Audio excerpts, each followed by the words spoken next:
fui a celebrar con mi hijo. Con mi hijo y su esposa, el cierre de la venta de mi empresa, $103 millones. Reservé una mesa en un restaurante de Polanco, uno de esos donde las luces son tan cálidas que parecen ocultar secretos. El aire olía a carne asada y vino caro. Cuando mi hijo se levantó para ir al baño, la mesera se me acercó temblando y susurró apenas: «No beba eso, señor». Vi cuando él puso algo en su copa. Sentí un hielo recorrerme la espalda. Mis dedos soltaron el tenedor sin que yo lo notara. Me levanté despacio, con el corazón retumbando como un tambor de guerra, y me marché sin mirar atrás. 24 horas después descubriría algo que rompería mi vida en dos. Pero para entender ese instante, debo retroceder. Debo contar cómo un padre que lo dio todo terminó siendo traicionado por su propio hijo. Me llamaría Hernando Beltrán. Tengo 59 años. Fundé Beltrán Carga en Transporte hace más de 3 décadas con un camión usado, 2 manos gastadas y demasiados sueños. Hasta hace una semana era una de las empresas logísticas más grandes del país con contratos gubernamentales e internacionales. 103 millones fue el precio final de su venta. Cada peso ganado a punta de noche sin dormir y sacrificios que dejaron cicatrices en el alma. Me casé con Marta cuando tenía 26. Ella 24.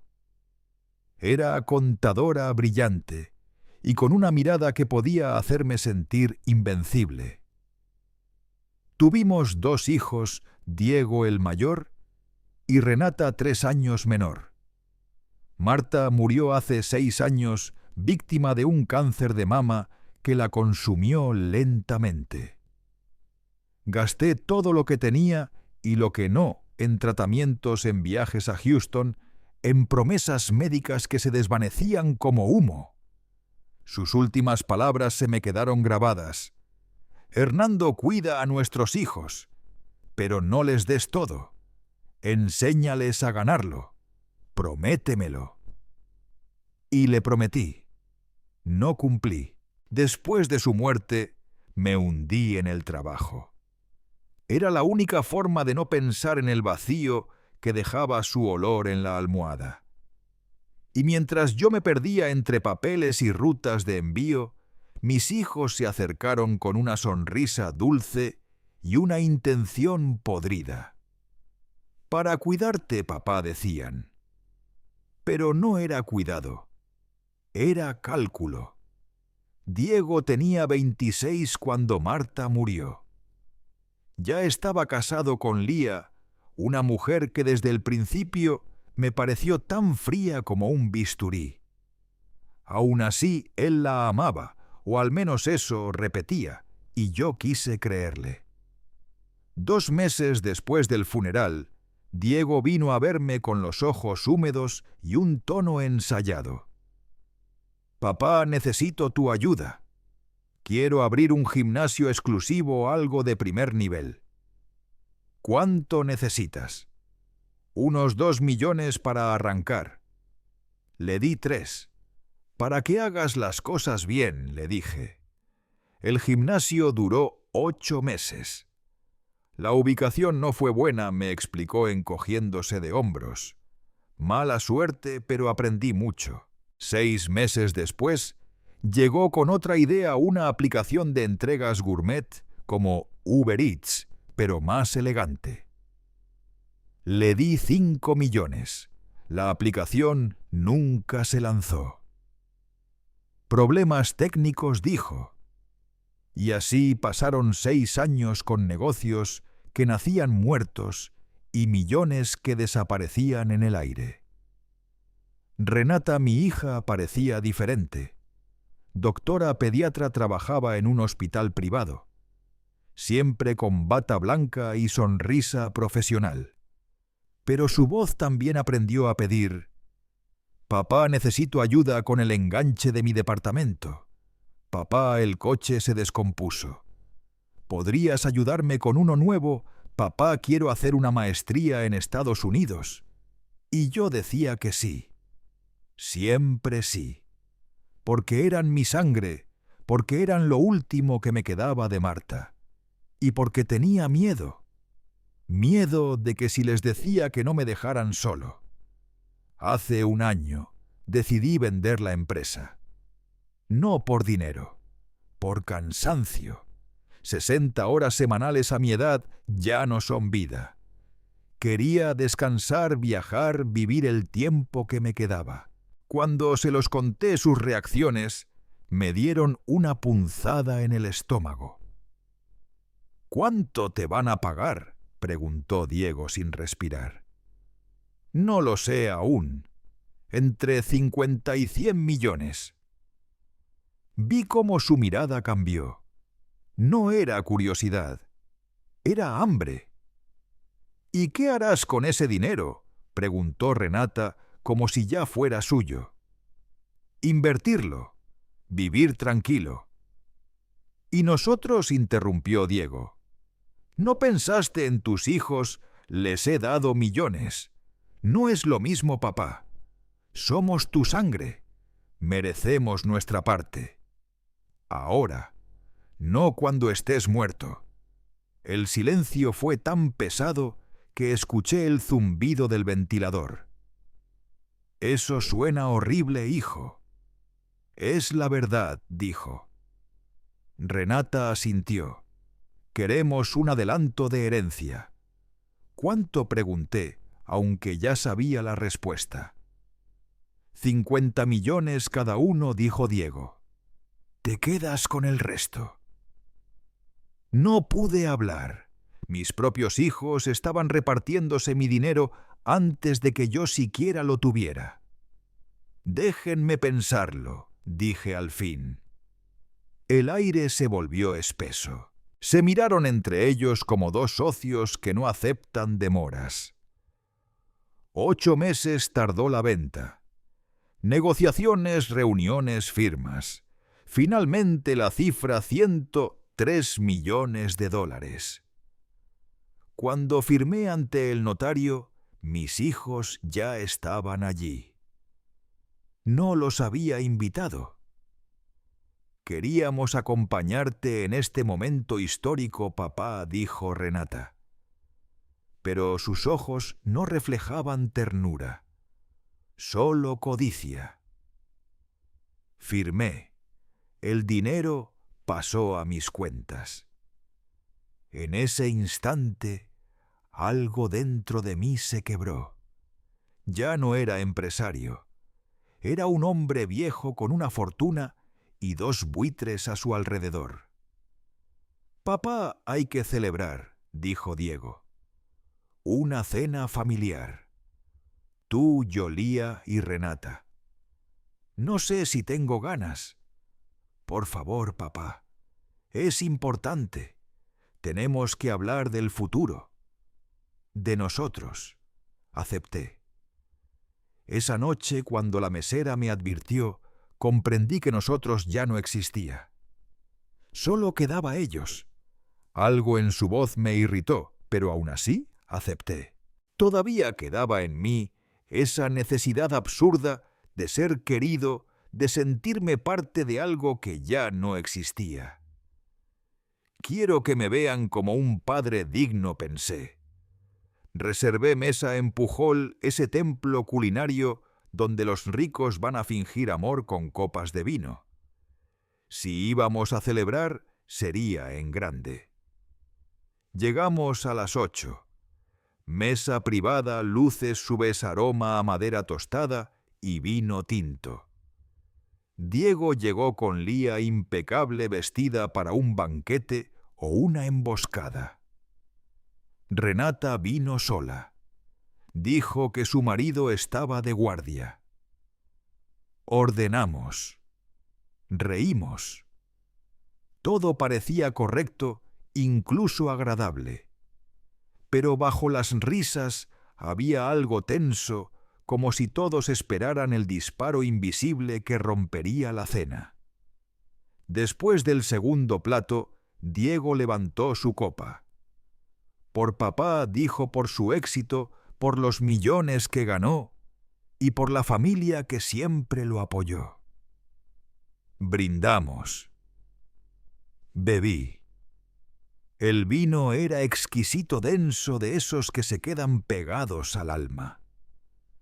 Renata habló enseguida con esa voz dulce que siempre usaba antes de pedirme algo. Papá, ahora que ya vendiste, ahora que tienes liquidez, debemos hablar del futuro, nuestro futuro. Diego añadió sereno. Hemos estado pensando que es momento de reorganizar tus finanzas. Podrías hacer transferencias ahora mientras tienes plena capacidad para evitar impuestos de herencia y asegurarte de que tu dinero llegue donde debe. Y según ustedes, ¿dónde debe llegar?, pregunté, midiendo cada palabra. A nosotros, respondió Renata sin pestañear. 50 millones de dólares cada uno. Es justo equitativo. Y te quedarías 3 millones, añadió Diego. Suficiente para vivir cómodo. 3 millones no bastan para mantener mi estilo de vida. Entonces ajústalo, dijo sin mirarme. El aire se espesó.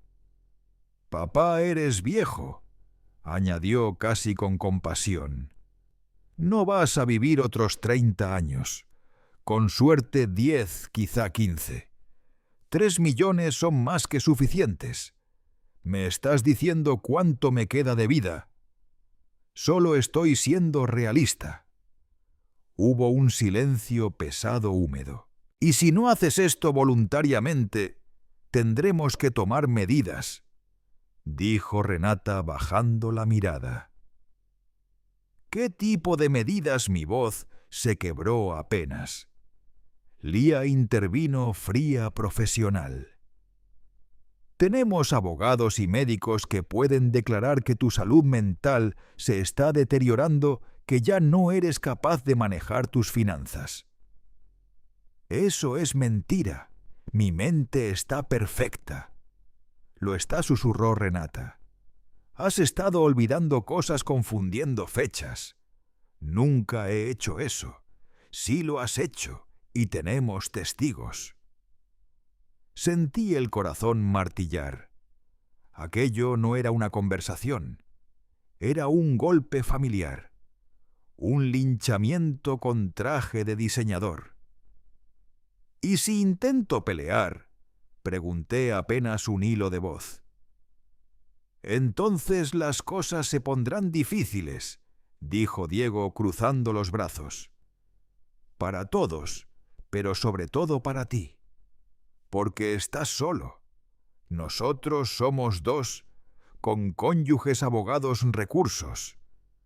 Tú eres solo un hombre viejo con miedo. La frase cayó como un balazo seco. Me levanté despacio. Necesito ir al baño, dije buscando aire. Claro, papá, dijo Diego con una sonrisa que ya no era humana. Tómate tu tiempo, piénsalo. Cuando regreses podemos firmar unos documentos preliminares. Caminé hacia los baños. Las piernas me temblaban, el corazón era una jaula de hierro. Mis propios hijos estaban intentando destruirme con papeles y sonrisas. No llegué al baño. A medio camino vi cómo Diego se levantaba también. Yo voy contigo, dijo. Giré apenas la cabeza. Lo vi detenerse junto a la mesa, y entonces sucedió. Sacó un pequeño frasco del bolsillo. Miró alrededor y vertió algo en mi copa. Rápido, preciso, como si lo hubiera ensayado. El mundo se detuvo. Segundos eternos. Mi hijo acababa de envenenarme. Una mesera pasó cerca, joven, nerviosa. Señor, susurró acercándose. Disculpe, no debería decir esto, pero vi algo. ¿Qué viste a su acompañante? El hombre joven. Le puso algo en su bebida. No sé qué era, pero no era normal. ¿Estás segura? Completamente. Lo vi con mis propios ojos. Sacó un frasquito, vertió algo y lo guardó rápido. Señor, no beba eso, por favor. Respiré hondo. Gracias, le dije con la voz rota. Gracias por decírmelo. ¿Quiere que llame a la policía? No, aún no. Pero hazme un favor. Guarda esa copa como evidencia que nadie la toque. Dame tu nombre y número. Por supuesto. Me llamo Alejandra. No se preocupe, señor, la guardaré con cuidado. Asentí. Cuando Diego regresó del baño, traía la misma sonrisa con la que nació esa que una vez me llenó de orgullo. Ya no. Y en ese instante tomé mi decisión. No volvería a esa mesa. No permitiría que me tocaran, que me drogaran, que me borraran del mapa como si fuera una firma incómoda. Me dirigí a la salida. «Papá», gritó Renata. «¿A dónde vas?» No respondí. El aire de la calle me golpeó como una bofetada. Pedí un taxi y di mi dirección. El teléfono vibró sin parar, llamadas, mensajes, reclamos, insultos, disfrazados de preocupación.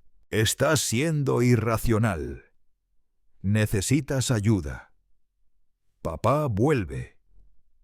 Apagué el teléfono. Durante el trayecto, las luces de la ciudad se estiraban en el vidrio como heridas abiertas. Mi hijo había intentado drogarme. ¿Para qué? Para hacerme firmar, para incapacitarme, para desaparecerme de mi propio patrimonio. No lo sabía, pero entendí algo. Debía moverme antes que ellos. Llegué a casa. Cerré todas las cerraduras. El silencio me abrazó como un sudario.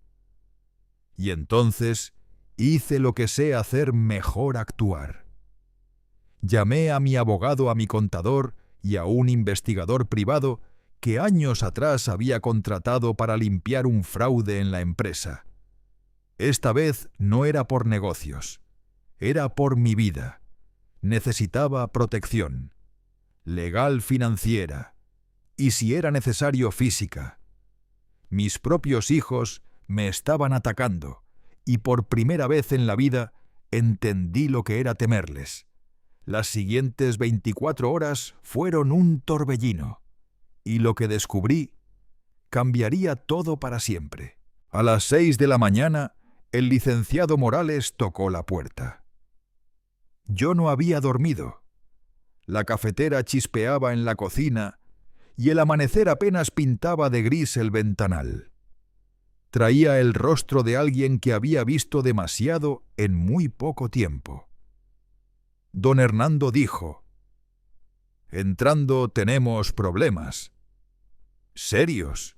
Dímelo. Sus hijos han estado preparando esto durante meses, quizás años».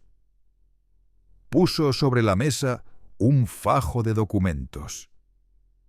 Encontré solicitudes de declaración de incompetencia presentadas hace 3 meses, firmadas por 2 doctores que supuestamente lo evaluaron.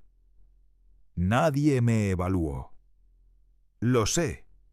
Las firmas son reales, pero los médicos niegan haberlo visto. Alguien falsificó o les pagó por firmar sin hacerlo. Sentí un nudo helado en el estómago. Y esas solicitudes rechazadas por falta de evidencia, pero pueden reintentarlo con material fabricado. Por ejemplo, un video de usted actuando confundido bajo drogas. Exactamente lo que intentaron hacer anoche en el restaurante. La revelación me golpeó como un ladrillo. No era solo robo, era una operación completa. Drogarme, grabarme, usar eso para declararme incompetente, quitarme todo. ¿Qué más hallaste?, pregunté. Morales respiró hondo. Movimientos en sus cuentas pequeñas, 5.000 aquí, 10.000 allá. En 2 años suman casi 8 millones de pesos. ¿Quién los autorizó? Diego tiene acceso a algunas de sus cuentas. Recuerda cuando le otorgó poder limitado para ayudarlo con pagos a Sentí. Lo recordaba. El poder que yo había dado por confianza, él lo usó como llave maestra para robarme en cuotas invisibles. Y no es el único, añadió Morales. Renata también. La tarjeta corporativa para emergencias médicas la recuerda así. Ha gastado más de 3 millones en 18 meses. Joyas, viajes, cenas de lujo. Ninguna emergencia. 11 millones en total. Robados por mis propios hijos. ¿Podemos recuperarlo? Será una guerra larga. Dirán que fueron préstamos ayudas. Palabra contra palabra. El silencio en la habitación olía a café frío y miedo. La copa del restaurante continuó. Mandé a alguien a recogerla. Está en un laboratorio privado. En 24 horas sabremos qué contenía. Eso es intento de envenenamiento. Exacto. Puede presentar cargos criminales. Lo miré fijo. Contra mi propio hijo.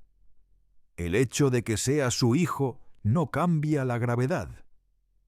Tenía razón, pero aún dolía.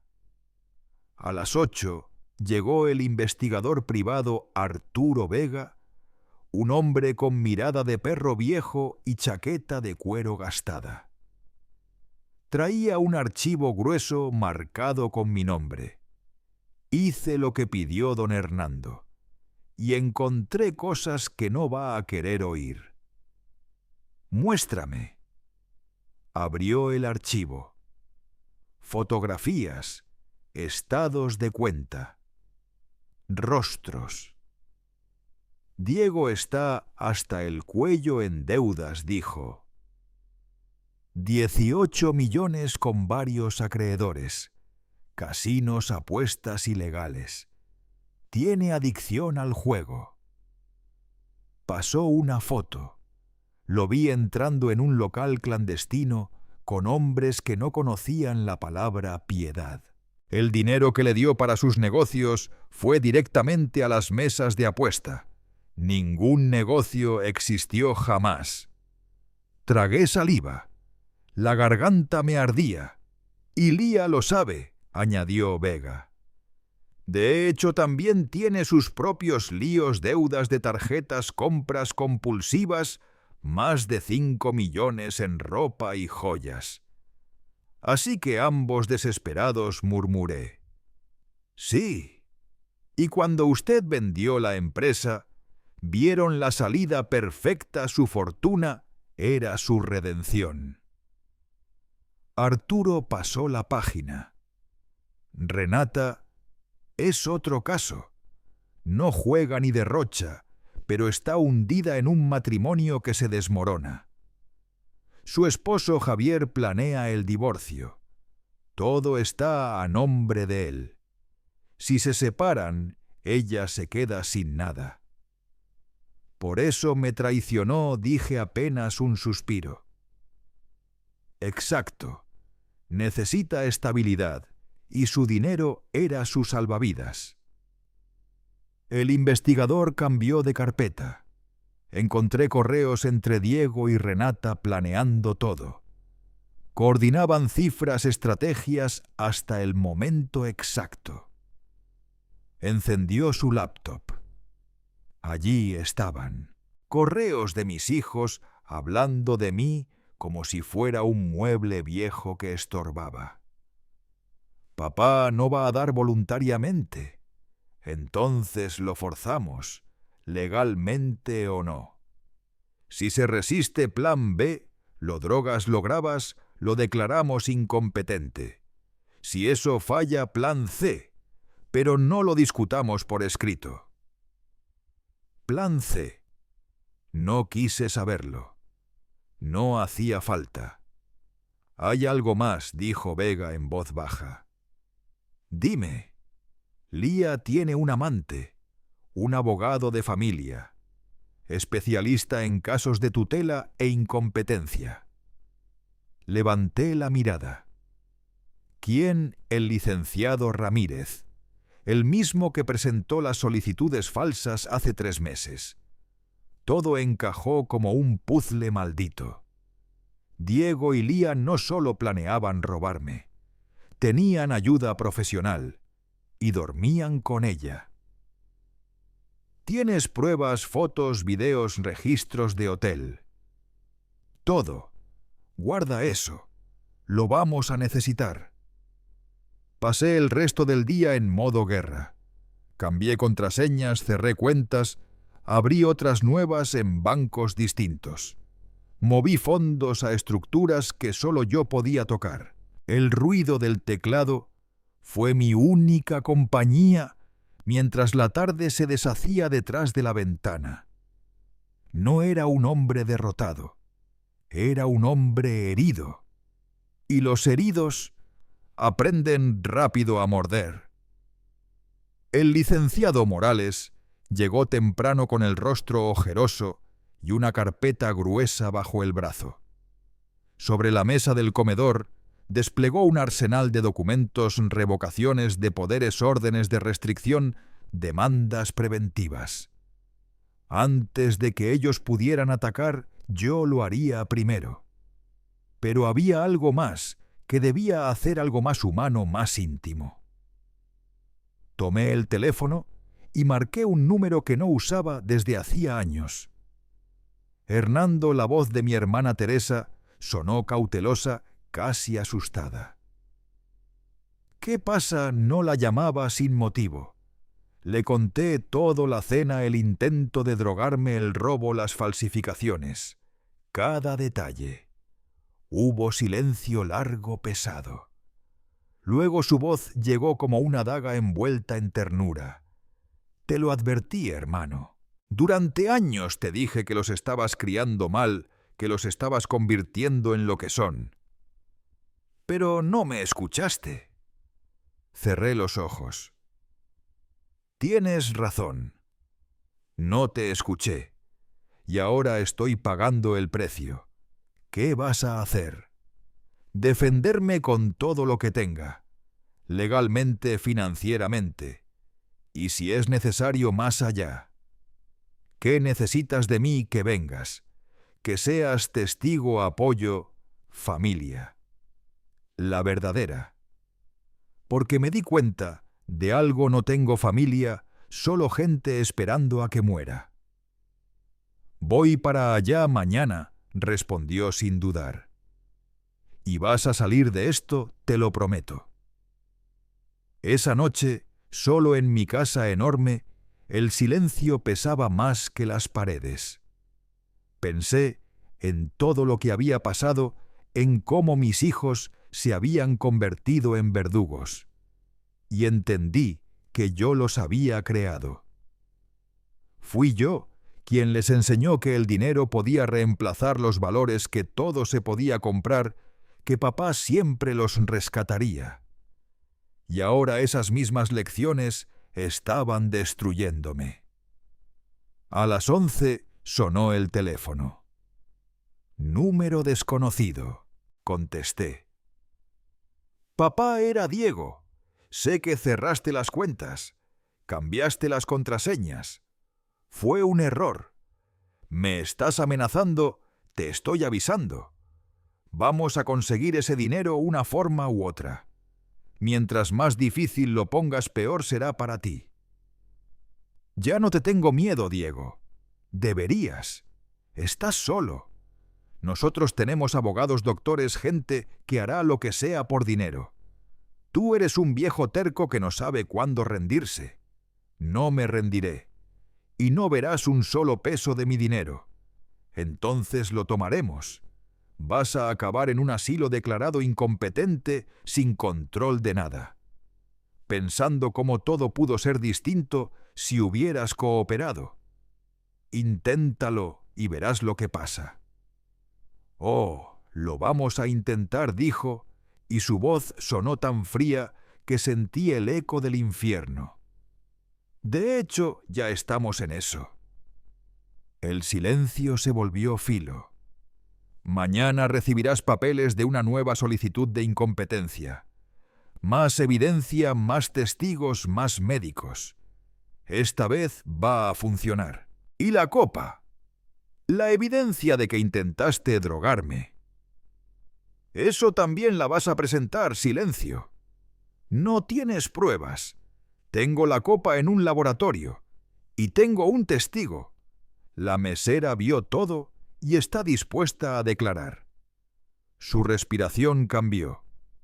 Eso no prueba nada. Podría ser cualquier cosa. Un medicamento, algo para ayudarte a relajarte. Entonces, ¿admites que pusiste algo? No admito nada. Pero si haces esto público, si presentas cargos, vas a arrepentirte. Vamos a destruir tu reputación. ¿Cómo?, pregunté, aunque ya sabía la respuesta. Diremos que nos maltrataste, que nos explotaste, que fuiste un padre abusivo. Y la gente lo creerá. Los hijos siempre son las víctimas, los padres los villanos. Haz lo que quieras. Ya no me importa lo que piense el mundo. Y Renata dijo con una carcajada seca: ella también está en esto. Si nos atacas, ella cae contigo. Entonces caeremos juntos, respondí. Eres un mal padre, lo sabes, ¿verdad? Si eso te hace dormir tranquilo, créelo. Pero la verdad es que les di todo, y ustedes me pagaron con traición. Colgué.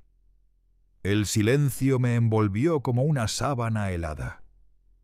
A la mañana siguiente, Teresa llegó con 2 maletas. Me quedo lo que sea necesario, dijo abrazándome fuerte, hasta que esto termine. Gracias. Ya tienes plan. Sí, pero va a ser feo. Bien, que sea feo. Tus hijos te declararon la guerra. Es hora de que respondas. 1 hora después, llegó Morales con los documentos finales. Don Hernando, todo está listo, explicó mientras dejaba los papeles sobre la mesa. Demanda civil contra Diego y Renata por fraude y robo. Denuncia penal por intento de envenenamiento contra Diego. Denuncia contra el licenciado Ramírez por conspiración y conducta antiética. Y órdenes de restricción contra ambos. Y mis cuentas protegidas, todas bajo estructuras que solo usted controla. Incluso si logran una declaración de incompetencia, no podrán tocar el dinero. Está en fideicomisos internacionales. Asentí. Perfecto. Morales me miró con seriedad. Pero debe saber algo. Cuando esto salga a la luz, sus hijos van a contraatacar. No solo legalmente. Van a intentar destruirlo emocionalmente. Lo sé. Pero ya no tengo nada que perder. ¿Estás seguro?, miré a Teresa. Ella asintió. Estoy seguro. Procede. Esa tarde, los documentos fueron presentados. Y como lo predijo Morales, la reacción fue inmediata. Diego y Renata contrataron abogados caros, agresivos, hambrientos de fama. Comenzaron su propia narrativa en redes y en los medios. Empresario millonario abandona a sus hijos tras vender su compañía. Hijos luchan por lo que es justo contra su padre avaro. Hombre poderoso acusa falsamente a su familia para quedarse con la fortuna. El país se dividió. Algunos me apoyaban, otros los defendían. Pero la mayoría Solo disfrutaba el espectáculo la caída de una familia rica devorándose en público. Encendí la televisión y vi sus rostros en pantalla. Sonreían, mentían. Y entonces lo supe, ya no era solo una batalla legal, era una guerra de sangre. Aunque creía estar preparado, aunque sabía que ese golpe llegaría, nada evitó el dolor de verlos en televisión. Mis hijos, llorando ante las cámaras, diciendo que los había abandonado, que nunca fui un buen padre, que el dinero era lo único que amaba. Mentiras, pero mentiras bien contadas, y en este país las mentiras con lágrimas siempre ganan. No les hagas caso, me decía Teresa, mirando la pantalla con rabia contenida. Están desesperados, solo buscan simpatía pública para forzarte a ceder. No voy a ceder. Lo sé. Pero prepárate. Esto va a empeorar antes de mejorar. Tenía razón. 24 horas después recibí una llamada del hospital. Renata había sido ingresada por un colapso nervioso causado por el estrés de ser atacada por su padre cruel. Era puro teatro, pero efectivo. Los medios devoraron la historia, los titulares me convirtieron en un monstruo. El empresario sin corazón que prefiere su fortuna a la salud de su hija.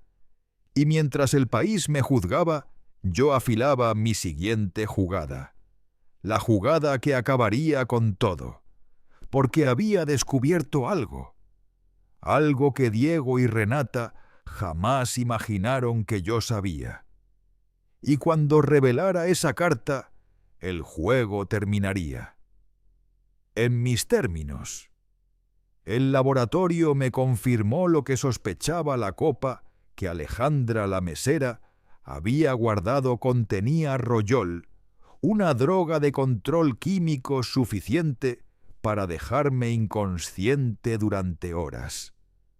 Podían haberme hecho firmar documentos o grabarme desorientado para mostrarme como un viejo senil. Era un plan meticuloso perverso. Esto es evidencia sólida, dijo el licenciado Morales, examinando el informe. Con esto podemos proceder penalmente. Diego podría enfrentar hasta 10 años de prisión. Aún no respondí. Primero quiero que sepan que lo sé. Quiero verlo sudar, temblar. Que sienta el miedo de saber que puedo destruirlo con una sola llamada. Es arriesgado. Podrían intentar algo desesperado. Que lo intenten. Tengo seguridad privada. Ya no soy la presa. Pero lo que vino después no fue lo que esperaba. 3 días después de las demandas sonó el timbre. No eran mis hijos. Era alguien del pasado. Elena Martínez, la hermana menor de mi difunta esposa. Llevaba el mismo nombre, la misma mirada triste. Hernando, tenemos que hablar.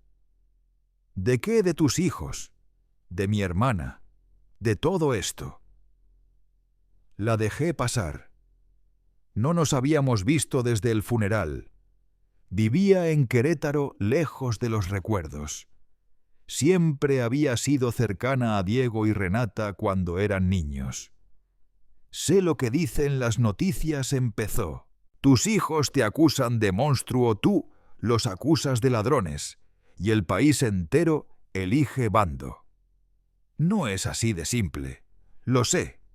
Por eso vine, porque Diego me llamó. Llorando. Dijo que necesitaba hablar conmigo. Fui a verlo. ¿Y qué te dijo? Que cambiaste después de vender la empresa, que te volviste paranoico, que los acusas sin pruebas, que estás rodeado de gente que te llena la cabeza de veneno. La miré con dureza. Y le creíste, no, porque Teresa me llamó y me mostró los documentos, las pruebas. Vine a escucharte porque Elena, mi hermana, me hizo prometer algo antes de morir. ¿Qué promesa? Que cuidaría de sus hijos, que si algún día algo andaba mal, yo intervendría. Sus ojos se humedecieron. Fallé. Después de su muerte me alejé. No soportaba estar cerca de ustedes de su ausencia. Pero ahora sé que debí quedarme. Tal vez podría haber evitado esto. Nadie podía evitarlo. Diego y Renata tomaron sus decisiones, pero fueron moldeados por algo, por alguien susurró. Quiero entender qué pasó, si aún hay algo que salvar. Le conté todo. Las inversiones falsas, el intento de envenenarme, los chantajes, los correos. No omití nada. Elena escuchaba en silencio, las manos entrelazadas, el rostro quebrado. Elena estaría destrozada, dijo con un hilo de voz. Lo sé. Ella te hizo prometer que no los malcriarías. ¿Verdad? Sí. Y lo hiciste de todos modos, porque estaba solo, asustado. Pensé que el dinero podía reemplazar el amor que perdieron cuando su madre murió. Me equivoqué.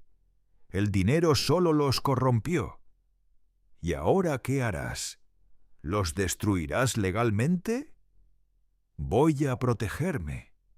Si eso los destruye, entonces sí. Elena respiró hondo. Hay algo que no sabes, algo que mi hermana me hizo jurar que nunca te contaría, pero creo que ahora debes saberlo. ¿Qué cosa? Antes de morir, me dijo que estaba preocupada por Diego. Veía algo en él, algo oscuro, oscuro sí. Desde niño manipulaba, mentía sin remordimiento. Tomaba cosas que no eran suyas, y cuando lo confrontaba lloraba, se hacía la víctima, y tú siempre lo defendías. El silencio se alargó como una cuerda tensa. Ella dijo eso. Sí, me pidió que te ayudara a ponerle límites porque sabía que tú no podrías. Lo amabas demasiado para ver quién era realmente.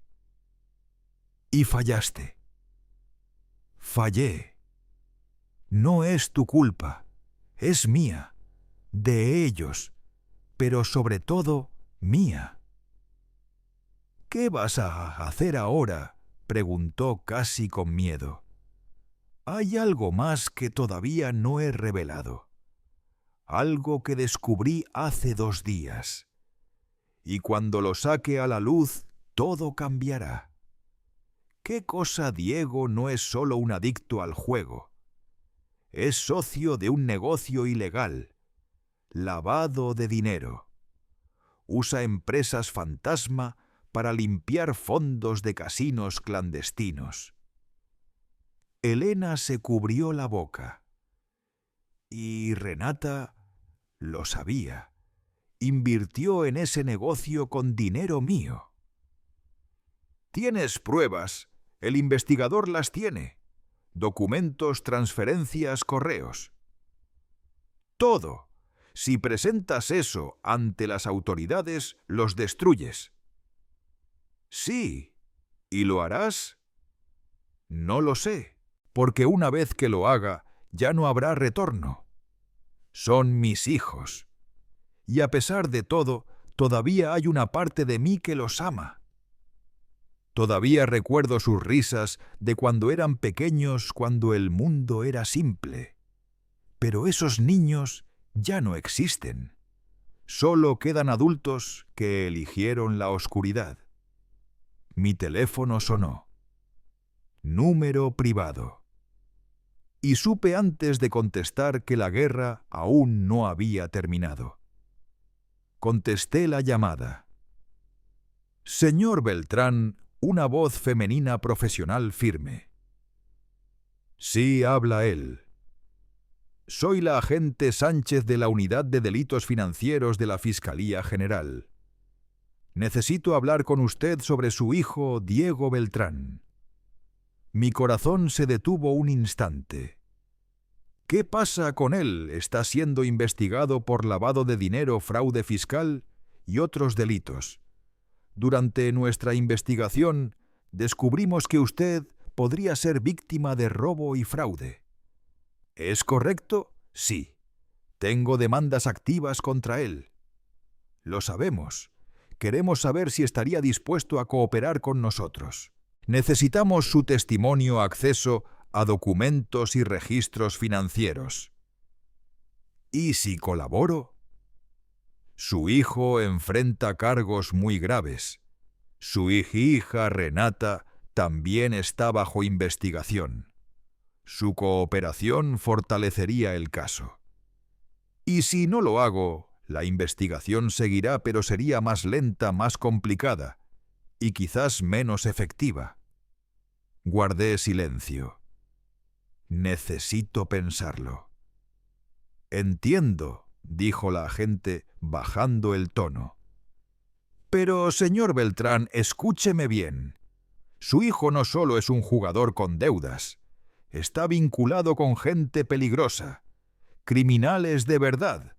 Esa clase de personas no perdona. Si él cae, si va a prisión, ellos intentarán recuperar el dinero, incluso de usted. ¿Está diciéndome que estoy en peligro? Le estoy diciendo que se proteja y que piense seriamente en cooperar, por su seguridad y por justicia. Colgó. Me quedé mirando el teléfono, escuchando el zumbido del silencio. Elena me observaba desde el sofá con preocupación en la mirada. ¿Qué fue eso, la fiscalía? Están investigando a Diego. Quieren mi ayuda. ¿Vas a dársela? No lo sé. Si coopero básicamente, estaré enviando a mi hijo a prisión. Hernando, dijo ella despacio, casi con dolor. Ese hombre intentó drogarte, robarte y ponerte en peligro. No solo a ti, también a todos los que te rodean. ¿De verdad piensas protegerlo? No es protegerlo, dije con la voz ahogada. Es no querer ser quien lo destruya. No lo destruyes tú, replicó ella con una calma fría. Él se destruyó solo. Tú solo decides si vas a mirar o actuar. Teresa apareció en la puerta con los brazos cruzados. Había estado escuchando. Tienes que decidir, Hernando. ¿Eres víctima o cómplice? Porque si callas después de todo lo que hizo entonces, compartes su culpa. Elena asintió. Mi hermana no querría que protegieras a quien intentó matarte. Querría justicia. Y límites. Pasé los 2 días siguientes sin dormir. Revisé cada prueba, cada transferencia, cada fotografía que el investigador Vega me había entregado. El rostro de mi hijo estaba en todas partes. Finalmente tomé el teléfono y marqué el número de la agente Sánchez. Cooperaré. Con todo. Documentos, cuentas, testimonios, lo que necesiten. Gracias, señor Beltrán. Su ayuda marcará la diferencia.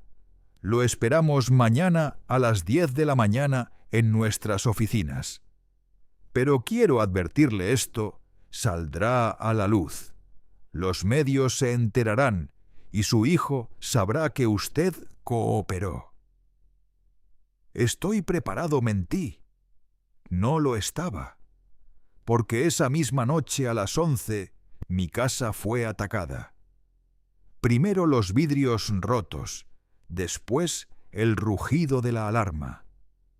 Los guardias reaccionaron de inmediato, se escucharon gritos y disparos al aire. Los intrusos no lograron entrar. 3 hombres encapuchados, armados. La policía llegó minutos después. Cuando les quitaron las capuchas, reconocí uno de los rostros. Trabajaba en uno de los casinos ilegales donde Diego debía dinero. Los otros 2 también eran delincuentes conocidos. ¿Quién los envió?, preguntó el oficial. Nadie, respondió uno. Solo queríamos robar. Mentira. Nadie intenta robar una casa con guardias y alarmas visibles. No era robo. Era mensaje. Horas más tarde, la agente Sánchez llegó al lugar. «Esto cambia todo», dijo mientras miraba las ventanas destrozadas. «Ya no es solo fraude. Es intento de agresión. Posiblemente intento de homicidio. ¿Qué propone órdenes de arresto inmediatas contra Diego, Renata y Lía? También el congelamiento de sus bienes antes de que los muevan o destruyan evidencia». «Hágalo», le dije sin dudar. A las 6 de la mañana, los equipos de la fiscalía allanaron las casas de mis hijos. Los arrestaron. Sus vidas, tal como las conocían, terminaron. Los noticieros estallaron: hijos de empresario arrestados por fraude y lavado de dinero. Intento de ataque contra el padre relacionado con deudas criminales. Familia millonaria destruida por la codicia. Miré la pantalla sin decir una palabra. Teresa se sentó a mi lado. «Hiciste lo correcto. No se siente así. Nunca se siente así. Pero era necesario». Elena me tomó la mano. «Mi hermana estaría orgullosa. Finalmente pusiste límites. Elegiste tu vida antes que proteger a quienes no lo merecían». «¿Y ahora qué?», pregunté. «Ahora vive sin miedo», dijo Teresa. «Sin culpa. Ellos eligieron su destino. Tú solo les diste lo que merecían». 3 días después, Diego y Renata fueron formalmente acusados. Diego enfrentaba 15 años de prisión. Renata 8. Lía 10. Sus abogados intentaron negociar reducciones de pena a cambio de cooperación. Pero ya no era mi guerra, era la suya. Una semana más tarde, recibí una carta desde el centro de detención. Reconocí la letra de Renata. «Papá, sé que no tengo derecho a escribirte. Lo que hicimos fue imperdonable, pero necesito que sepas algo. No quería lastimarte. Fue Diego quien me convenció. Me dijo que era nuestra oportunidad, que tú tenías demasiado, que merecíamos nuestra parte. Y yo tenía miedo. Miedo de perder mi matrimonio, mi estabilidad. Elegí mal. No espero tu perdón. Solo quiero que sepas que una parte de mí, la niña que te amaba, aún existe». Leí la carta bajo la luz tenue de la madrugada. El viento se colaba por las ventanas abiertas. Y por primera vez en mucho tiempo lloré. No por lo que había perdido, sino por lo que nunca supe cuidar. Esa parte de mí que aún creía en la redención se rompió con aquella carta. Lo siento, más de lo que las palabras pueden expresar. La leí 3 veces buscando entre líneas alguna manipulación, algún truco escondido. Pero no encontré eso.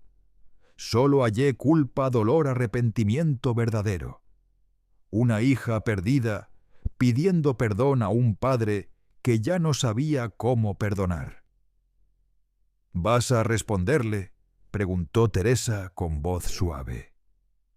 «No lo sé», respondí. «Tal vez algún día. Pero no ahora. Ahora necesito sanar, aprender a vivir sin ellos. El dinero seguía allí, los 103 millones, pero ya no me pertenecía del todo. Quería usarlo para algo que Elena hubiera aprobado. «¿Qué tienes en mente?», preguntó Teresa. «Una fundación», dije, «para ayudar a las víctimas de abuso financiero familiar. Personas mayores que son explotadas por sus propios hijos. Elena amaría eso». «Lo sé. Es la única forma de darle sentido a todo. Convertir mi dolor en algo que sirva, que proteja».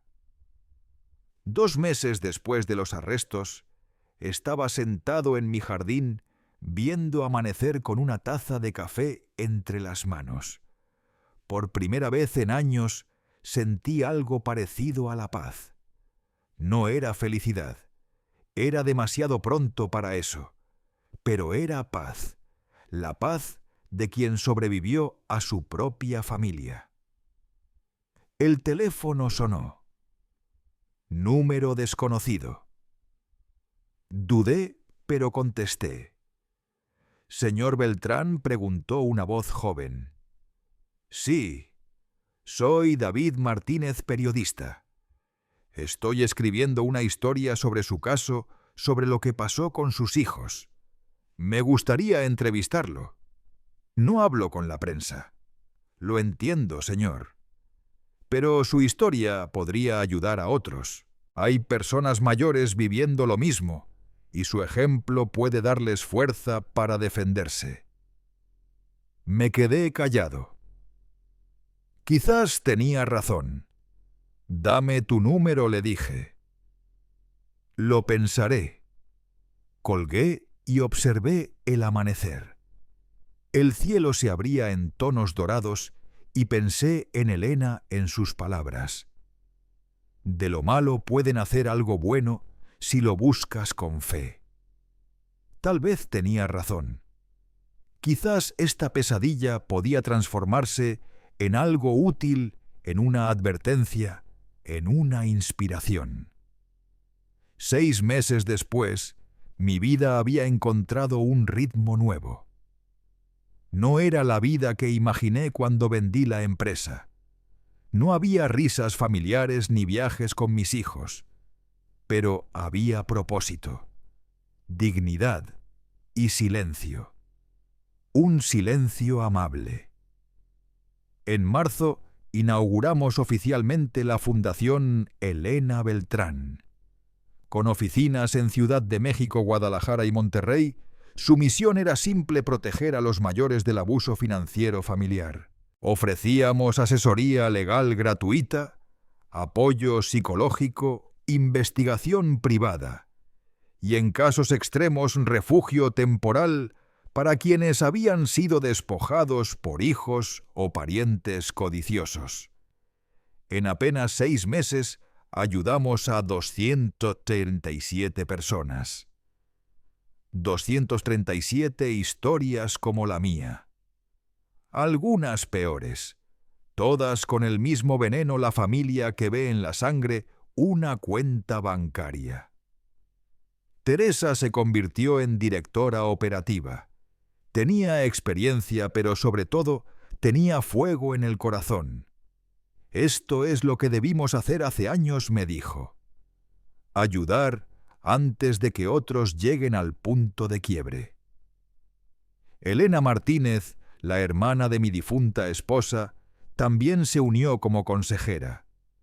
Escuchaba a las víctimas, compartía su historia, hablaba del miedo de su hermana al ver cómo yo criaba a mis hijos. Una tarde me dijo entre lágrimas: «Si hubiera insistido más, si hubiera hablado más fuerte, tal vez esto no habría pasado». «No es tu culpa», Elena, le respondí. «Es mía y de ellos». El juicio fue largo. 3 meses de declaraciones, evidencias, abogados. Tuve que testificar. 2 días enteros contando mi historia, desde el inicio, las mentiras, la traición, el intento de envenenamiento, el ataque en mi casa. Fue devastador, pero necesario. Diego se veía distinto, más delgado, ojeroso, sin el brillo arrogante de antes. Cuando nuestras miradas se cruzaron, vi algo en él. No sé si era remordimiento o resentimiento. Renata lloraba casi todo el tiempo. Su abogado decía que fue manipulada, que era una víctima más. Lía, en cambio, seguía siendo hielo puro. Ni una lágrima, ni un temblor. El veredicto llegó en junio. Culpables, los 3. Diego fue condenado a 12 años de prisión tras aceptar cooperar con las autoridades a último momento. Renata, 5 años con posibilidad de libertad condicional después de 3 si mostraba buena conducta. Lía, 8 años sin derecho a reducción por ser considerada la mente detrás de muchos de los planes. Cuando el juez leyó las sentencias, Renata se desplomó llorando, gritando: «Papá, por favor, ayúdame. Por favor». Yo permanecí inmóvil, porque no había nada que pudiera hacer. Y aunque hubiera podido, no estaba seguro de que debiera. Diego no dijo una palabra, solo asintió resignado mirando al suelo. Había perdido más que su libertad, había perdido su alma. A la salida del tribunal, los reporteros me rodearon. «¿Cómo se siente al ver a sus hijos en prisión?», preguntó uno. Aliviado respondí: «Porque al fin hay justicia. Triste porque llegamos a esto, pero sobre todo en paz, porque hice lo correcto. Me defendí. ¿Algún mensaje para otras personas en su situación? Sí. No tengan miedo de poner límites. No tengan miedo de decir no. Y no tengan miedo de buscar justicia cuando los traicionan. Porque la familia no es quien comparte tu sangre, sino quien jamás te haría daño intencionalmente». El clip se volvió viral. Millones de personas lo compartieron. Algunos me llamaron héroe, otros monstruo. Pero por primera vez en muchos años las opiniones no me importaron.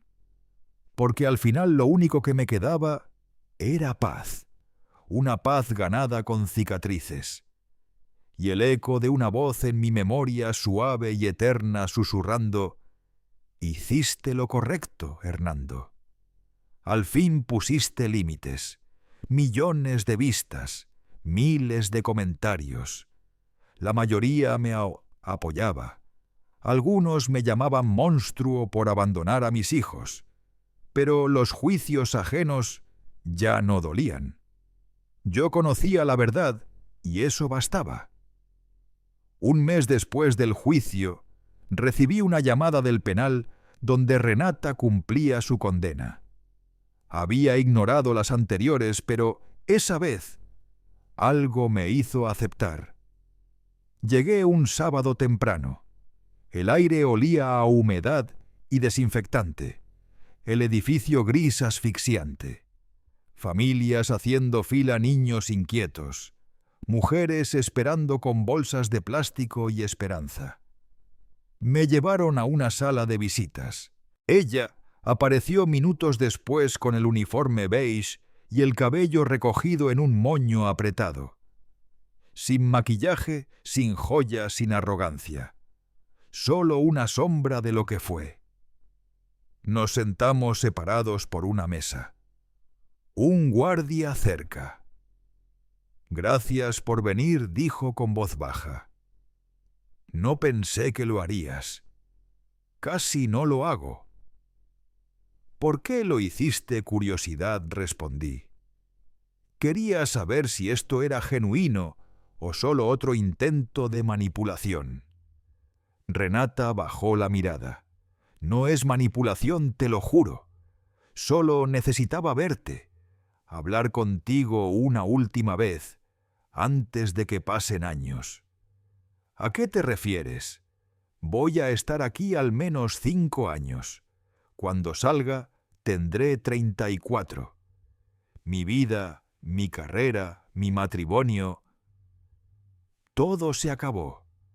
Consecuencias de tus decisiones. Lo sé, dijo sin excusas. Pero no vine a pedirte dinero ni abogados. Vine a pedirte algo distinto. ¿Qué perdón? El silencio pesó. Ella respiró hondo. No para salir de aquí, solo para saber que cuando salga, quizá podamos reconstruir algo. No lo que fue eso está muerto, pero algo nuevo. Algo honesto. ¿Y por qué debería darte esa oportunidad? Pregunté con voz áspera. No deberías. No la merezco. Pero aquí he tenido tiempo. Se tocó el pecho con los ojos brillantes. He pensado. He ido a terapia. Y entiendo el daño que causé, la traición, el dolor. Y me avergüenzo, papá. Me avergüenzo profundamente. Dijiste que Diego te manipuló. Sí, pero eso no me absuelve. Elegí escucharlo. Elegí participar. Puse mi miedo y mi codicia por encima de ti. Esa fue mi decisión. Y la estoy pagando. ¿Y él? No ha cambiado, negó con la cabeza. Hablamos a veces por teléfono. Sigue creyendo que tú tienes la culpa, que exageraste que merecía tu dinero. No ha aprendido nada. Y yo aprendí todo, susurró. Que el dinero fácil destruye que la familia se construye con respeto, no con obligación. Que el amor sin límites se convierte en veneno. Guardé silencio. La miré buscando mentiras, pero solo encontré algo que no esperaba: sinceridad. Dolor limpio. No puedo prometerte nada, dije finalmente. No puedo decirte que voy a perdonarte porque el daño fue inmenso. Pero puedo observar. Renata levantó la vista. Voy a observar durante los años que sigan. Ver si realmente cambias, si cumples tus palabras. Y tal vez, solo tal vez, podamos hablar otra vez. No sé si como padre e hija, pero sí como dos personas que comparten historia. Es más de lo que merezco. Gracias, papá. No me agradezcas. Esto no es perdón. Es una posibilidad.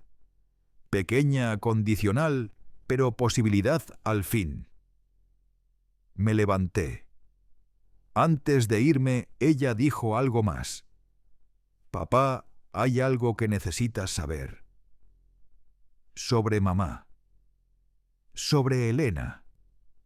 Antes de morir, me hizo prometer que cuidaría de ti, que no dejaría que estuvieras solo, que sería la hija que necesitabas. Su voz se quebró. Y fallé. Fallé en esa promesa. No solo te traicioné a ti, también a ella. Las lágrimas corrían por sus mejillas. Por primera vez vi a mi hija real. No a la mujer codiciosa, sino a la niña que perdió a su madre y con ella el rumbo. Elena te amaba, dije en voz baja. Estaría decepcionada, sí, pero también creía en las segundas oportunidades. Si cambias y honras su memoria, tal vez eso baste. Salí del penal con el alma revuelta. Dolor, sí, pero también algo que no sentía desde hacía años: esperanza. Frágil, temblorosa, pero esperanza al fin. Llamé tenta. Los meses siguientes pasaron rápidos. La fundación crecía. Cada historia nueva era un espejo del pasado. un hombre de 65 años, llegó un día llorando. Mi hija me echó de casa, sollozaba. Me quitó mis cuentas, mis llaves, todo. Dice que si no le firmo, me va a encerrar en un asilo. No sé qué hacer. La amo, pero me está destruyendo. Le puse una mano en el hombro. Lo sé, le dije. Yo pasé por lo mismo. Y te entiendo. Pero estás aquí buscando ayuda. Eso significa que aún tienes fuerza. No tengo dinero para abogados. Nosotros te los daremos. Gratis. Te ayudaremos a proteger lo tuyo, y si es necesario tendrás un refugio.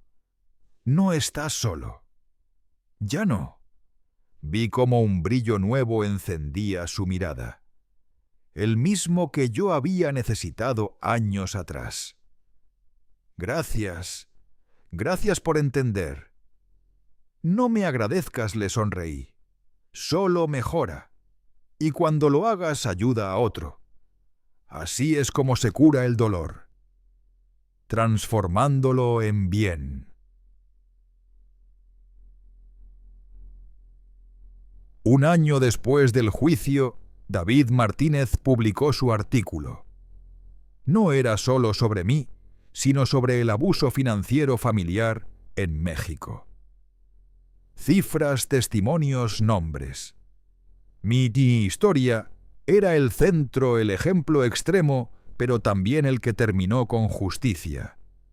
El artículo ganó premios, pero lo más importante fue lo que provocó una conversación nacional sobre cómo proteger a los mayores, cómo dejar de romantizar la familia tóxica.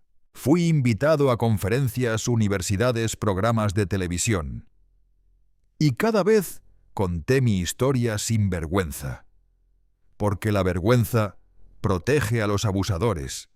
La verdad protege a las víctimas. En uno de esos programas, una mujer del público levantó la mano. Tenía el cabello gris, las manos temblorosas. Señor Beltrán, dijo con voz frágil, gracias por contar su historia. Me salvó la vida. El estudio quedó en silencio. Sentí un nudo en la garganta. Y por primera vez entendí que aunque el perdón aún me era imposible, la justicia también podía sanar. Beltrán no se arrepiente de haber enviado a sus hijos a prisión. No siente que como padre debió protegerlos. Como padre respondí despacio, midiendo cada palabra. Mi deber era educarlos, enseñarles límites, valores, consecuencias. Fallé en eso. Y por ese fallo se convirtieron en adultos que creyeron que podían hacer cualquier cosa sin pagar el precio. Enviarlos a prisión no fue abandonarlos.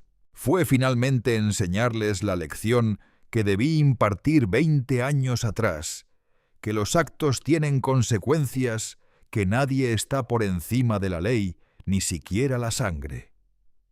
¿Y los ama todavía?, preguntó el periodista. Amo a los niños que fueron. Lloro por el potencial que destruyeron. Pero no amo a los adultos que eligieron ser.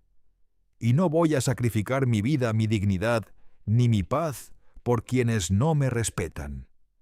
El amor sin respeto no es amor, es dependencia, y yo ya no vivo así.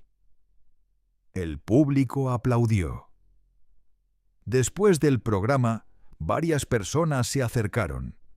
Ancianos, mujeres, incluso jóvenes con miedo en los ojos. Querían hablar, contarme sus historias. Mi hijo me pide dinero constantemente. ¿Qué hago? Dile que no contesté. Y mantén ese no, aunque te llore, aunque te grite. Cada vez que cedes le enseñas que la manipulación funciona. Mis hijos no me visitan a menos que necesiten algo. Entonces deja de darles lo que piden. Si desaparecen nunca fueron visitas, fueron transacciones. Y tú mereces más que eso. Tengo miedo de quedarme solo. Estar solo es mejor que estar rodeado de quien te usa. Y no estás solo, hay comunidades, hay gente buena allá afuera. Gente que te verá por quien eres, no por lo que tienes.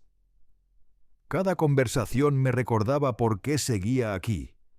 Mi dolor ya no era una carga, era una herramienta, una forma de ayudar. Y aunque había perdido a mis hijos, había ganado algo mucho más valioso: libertad, autenticidad y paz. 2 años después del juicio, recibí una llamada del abogado de Renata. «Señor Beltrán», me dijo, «su hija está solicitando libertad condicional. El tribunal pide su opinión. Su palabra tiene peso. ¿Qué ha hecho en este tiempo? Ha completado todos los programas de rehabilitación.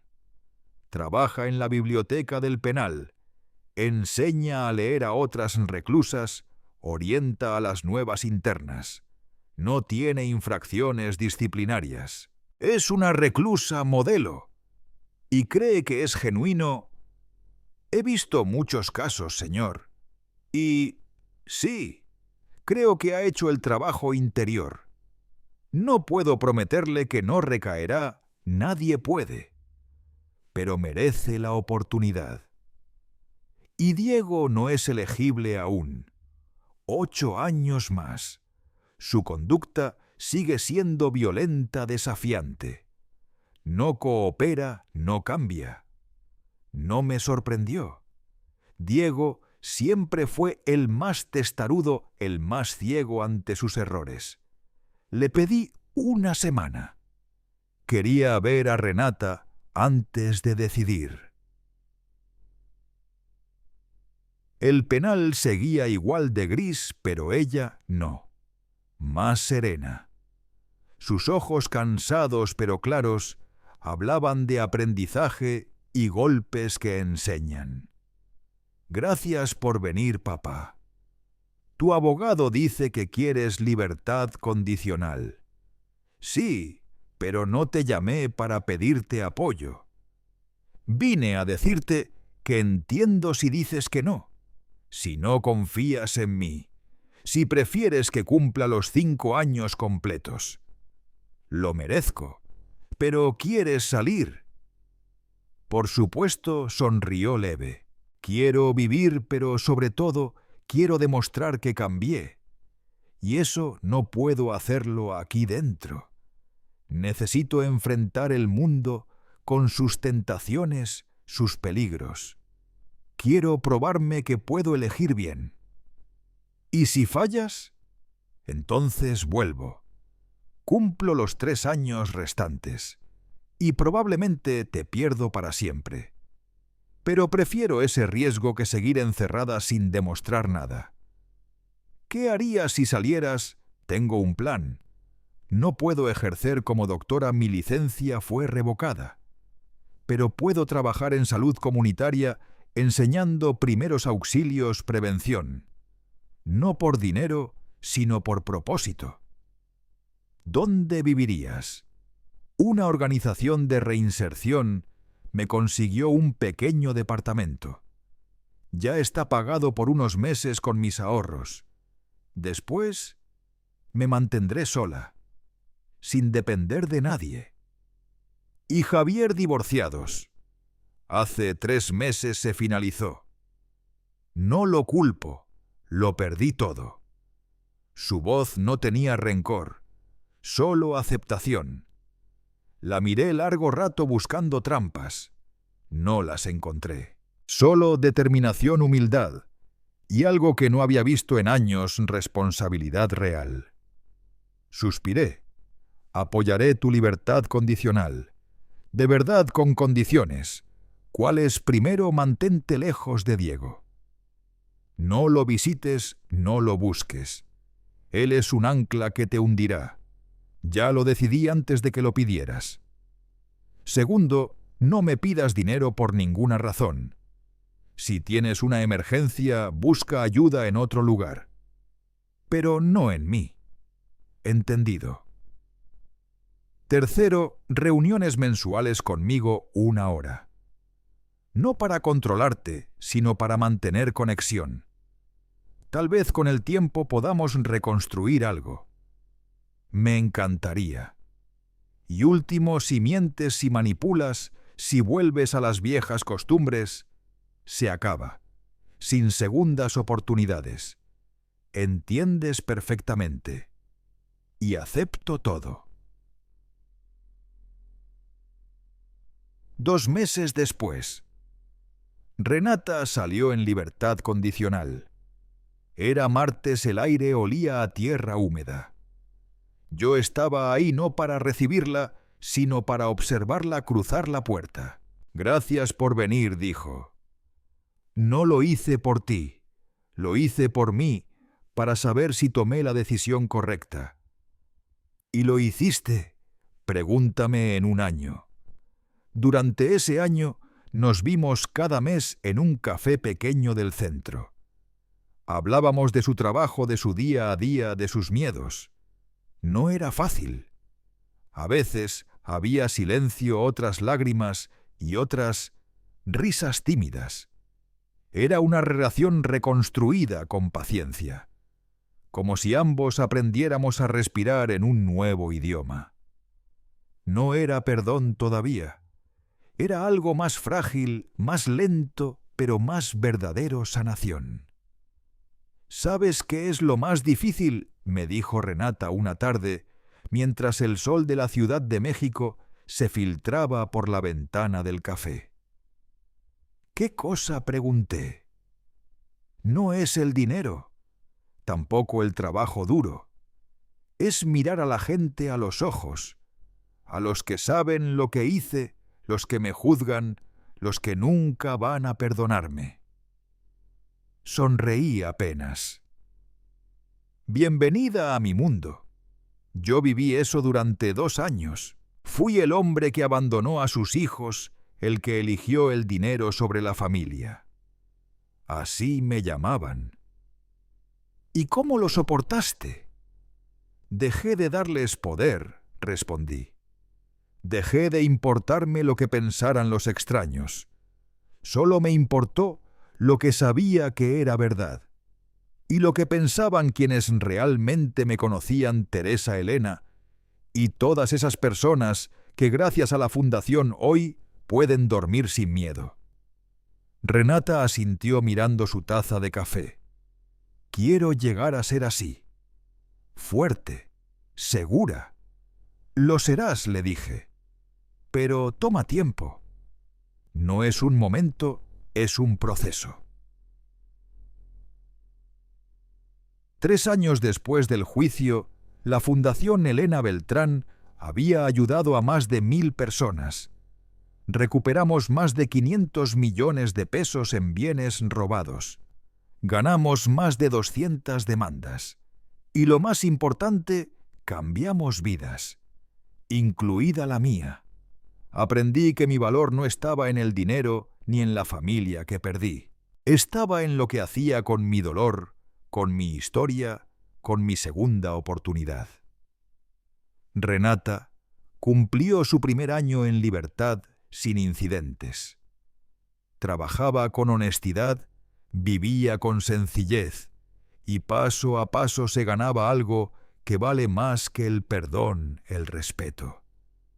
La confianza, esa vendría con el tiempo.